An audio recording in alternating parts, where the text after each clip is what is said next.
Salut tout le monde, bienvenue dans ce débrief de la Ligue 1 où le Real Madrid a été tenu en échec ce soir en déplacement à Osasuna. Le Real Madrid perd des points cruciaux, perd 3 points tellement importants à la course au titre que c'est très mauvais pour le club madrilène. Et oui, mais déjà ce match, déjà il y a des faits de jeu dont j'ai envie de revenir déjà dès le début de ce débrief puisque le Real Madrid est venu avec une équipe qui voulait carrément repartir avec les 3 points et on a vu déjà les intentions claires du Real Madrid au début du match. C'était propre et affiché qu'il voulait forcément avoir les 3 points et le Real Madrid a poussé en première mi-temps. La première mi-temps du Real Madrid, ils ont bien joué l'ensemble des joueurs. J'ai envie de dire ici, tout le monde s'est géré. Certains seulement prêté, peut-être Brahim qui n'a pas beaucoup existé en première mi-temps. Sinon, l'équipe du Real Madrid, ils ont joué en première mi-temps. Ils ont commencé fort. Ils ont eu des occasions nettes. Ils ont reçu même à marquer par l'intermédiaire de Kylian Mbappé sur une passe ici de Federico Valverde grâce à une récupération de Jude Bellingham. Kylian Mbappé était à la surface de réparation, comme on aime dire, au bon moment et au bon endroit. En fait, ici, il a reçu le centre et puis, paf, il a marqué. Le Real menait 1-0. Le Real a continué à pousser, mais le Real Madrid, malheureusement, si le Real Madrid, sans vouloir d'un côté personnel, c'est que le Real Madrid devait beaucoup plus concrétiser, devait être beaucoup plus tueur ce soir. Parce qu'ils ont eu des occasions, ils ont eu la chance d'alourdir le score. Ils ont eu la chance en fait de faire ce qu'on appelle ici le break, un score de 2 buts à 0, 3 buts à 0. Ils se seraient déjà mis à l'après d'un éventuel carton rouge. Malheureusement, ils ne se sont pas du tout gérés dans les dernières actions. Surtout, j'ai envie de dire ici, Vinicius et Kylian Mbappé, c'est vrai, ils ont bien joué, ils sont fit actuellement, ils sont en forme, mais ils ont mangé des occasions en première mi-temps comme pas possible. Vinicius, Kylian Mbappé a reçu lui au moins à marquer, mais Vinicius, les dernières actions là, il doit être beaucoup plus tueur comme d'habitude, mais ils ont raté des occasions là-bas comme pas possible et ça les a coûté très cher puisque à la première mi-temps, vers la fin de cette première mi-temps, il y a eu le coup de théâtre ici, le scandale, j'ai envie de dire ici. C'est pas possible. Le Real Madrid a un carton rouge et c'est Jude Bellingham qui a un carton rouge. Pourquoi Jude Bellingham a eu un carton rouge? Parce qu'il est venu parler à l'arbitre sur une faute de Kylian Mbappé là-bas où Kylian Mbappé a été accroché, mais que l'arbitre n'a pas du tout sifflé. Le Jude Bellingham, on sait qu'il n'a pas encore fini d'apprendre son espagnol, donc il s'exprime pratiquement en anglais dans le terrain avec ses amis. Du coup, il a dû dire un mot là-bas qu'il ne faut pas dire à l'arbitre, en fait, un mot considéré comme insulte. Parce que ce qu'il a dit, en fait, après le match en jeune mix, il a dit ce qu'il a dit, c'est F-U-C-K et puis off. En fait, ça, entre potes, entre amis en Angleterre là-bas, certainement entre eux là-bas, ils peuvent se dire ça. Off. En fait, je ne veux pas prononcer le mot, comprenez. En fait, quoi, ça commence par F-U-C-K. Donc, off à la fin. Ça veut dire en français, voilà, quoi, un peu un doigt d'honneur en fait quoi pour être un peu plus gentil en fait, donc il devait pas dire ça à l'arbitre puisque tu sais que le joueur doit respecter l'arbitre dans le match. Au moins Carlo aussi a dit ça en conférence de presse que l'arbitre n'a pas compris l'anglais de Jude Bellingham parce qu'il a dit FO off alors qu'il n'a pas dit F et puis à la fin you, parce que s'il avait dit you c'était à l'arbitre en fait quand même, puisque c'est les deux qui échangeaient.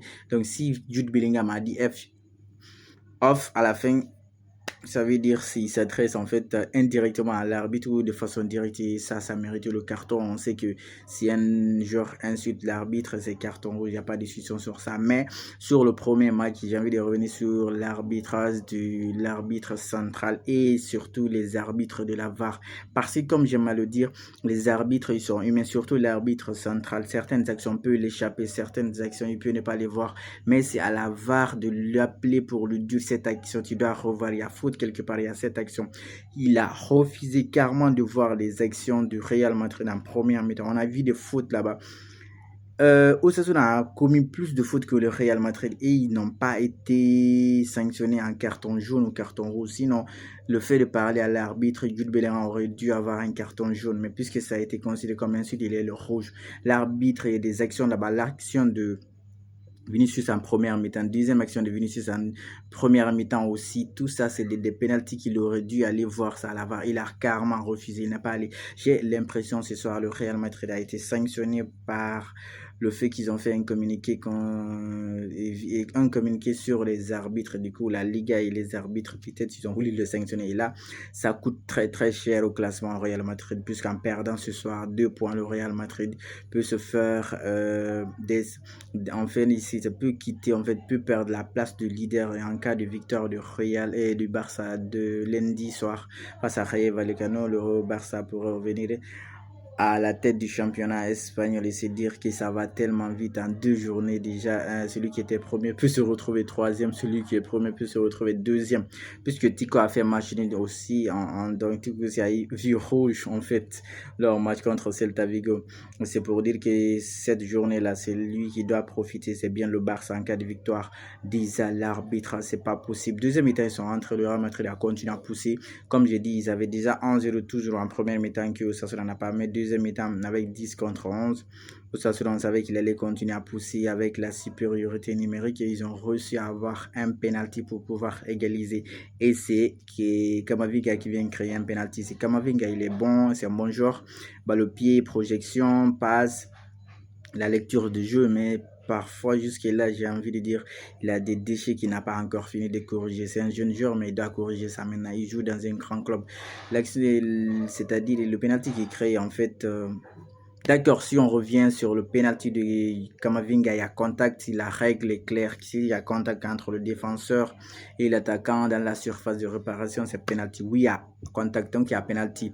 L'arbitre, ça, il est allé voir ça à la VAR, il a vu il y a contact, il est venu siffler penalty. Comme j'ai dit en première mi-temps, il n'est pas allé voir la VAR, il a refusé carrément, on lui a pas appelé aussi à la VAR pour dire viens voir les images sur Vinicius où le joueur a eu le ballon, il était par terre. On considère si le joueur est en parterre, souvent les mains sont considérées comme appui. Là, il n'a pas sifflé penalty. Le joueur est venu rentrer sur Vinicius là-bas aussi. Il n'a pas sifflé penalty. Il n'est pas allé voir la VAR. Deuxième mi-temps pour Osasuna. Là, il part 2 poids, 2 mesures. C'est pas possible.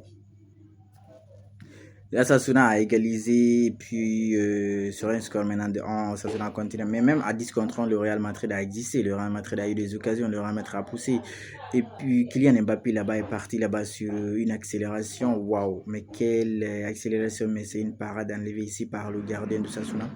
Vinicius a donné des ballons là-bas, mais Vinicius a bouffé le latéral de Osasuna en deuxième mi-temps. Comme pas possible de dire si il est fort, Vinicius. Tout ce qui lui manquait ce soir, c'est la finition. Aujourd'hui, c'est la finition, c'est le mot en fait. Tout ce qui manquait, sinon Vinicius a fait une top performance, j'ai envie de dire. Malheureusement, le Real ne gagne pas.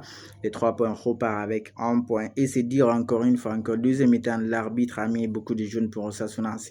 J'ai envie de dire ici, c'est trop tard en fait, quoi. C'est, comment je vais appeler ça ici? C'est docteur après la mort. On a vu déjà ici un joueur de saison est parti pousser là-bas Franck Garcia. Il est tombé derrière là-bas les panneaux publicitaires. Même ça, l'arbitre est incapable de donner carton jaune. C'est pour vous dire aujourd'hui, c'est-à-dire c'est une catastrophe en fait. C'est pas possible. On peut pas admettre ça. La Liga, les arbitres espagnols cette saison, de toute façon les clubs sont victimes. Tout le monde est victime. Barça a perdu des points ici par des fautes d'arbitrage flagrants et actuellement c'est le Real Madrid des victimes. C'est pas possible. Ça fait mal, mais c'est inadmissible en fait quoi. À ce niveau de compétition, c'est pas possible. Le Real perd des points à cause de l'arbitrage d'une part et d'autre part le Real Madrid n'a pas réussi à faire le break, n'a pas réussi à marquer ce but qui aurait pu les mettre à l'abri. Le Real Madrid grosso modo de façon générale ils ont bien joué de défense à l'attaque. Malheureusement, ça n'a pas suffi. Le Real Madrid perd des points. Et en attendant le prochain débrief, là, on continue de liker, on s'abonne, surtout on reste safe.